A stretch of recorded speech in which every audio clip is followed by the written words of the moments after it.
সরকারি মাদ্রাসা ই আলিয়া শাখা বাংলাদেশ ইসলামী ছাত্র শিবিরের উদ্যোগে 22 অক্টোবর বুধবার সকাল 11:30টার দিকে মাদ্রাসা প্রাঙ্গণে অনুষ্ঠিত হয়েছে এক ব্যতিক্রমী পরিষ্কার পরিচ্ছন্নতা অভিযান।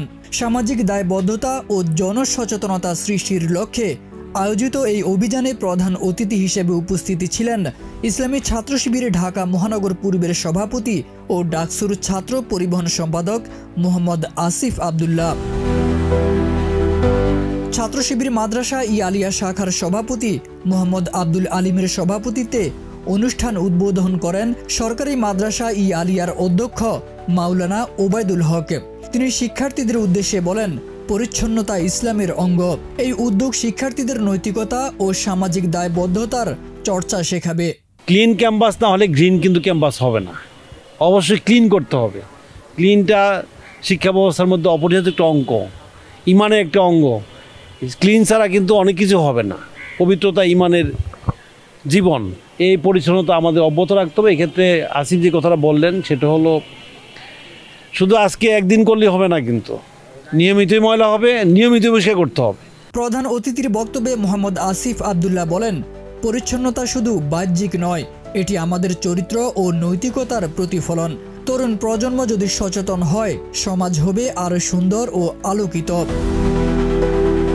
কর্মসূচিতে অংশ নেন মাদ্রাসা শিক্ষক, শিক্ষার্থী ও ইসলামী ছাত্র শিবিরের বিভিন্ন স্তরের নেতা কর্মীরা। তারা মাদ্রাসা প্রাঙ্গণ ও আশপাশের এলাকায় পরিচ্ছন্নতা কার্যক্রম পরিচালনা করেন। এছাড়া এদিন ছাত্র শিবিরের উদ্যোগে মাদ্রাসার শিক্ষার্থীদের জন্য সুপেয় পানির ব্যবস্থা করতে বিনামূল্যে পানির ফিল্টার বসানো হয়। আয়োজকরা জানান, শিক্ষার্থীদের মধ্যে পরিবেশ সচেতনতা তৈরি ও পরিচ্ছন্নতার অভ্যাস গড়ে তুলতে এবং তাদের কল্যাণে এ ধরনের নানা উদ্যোগ ভবিষ্যতেও চলমান থাকবে।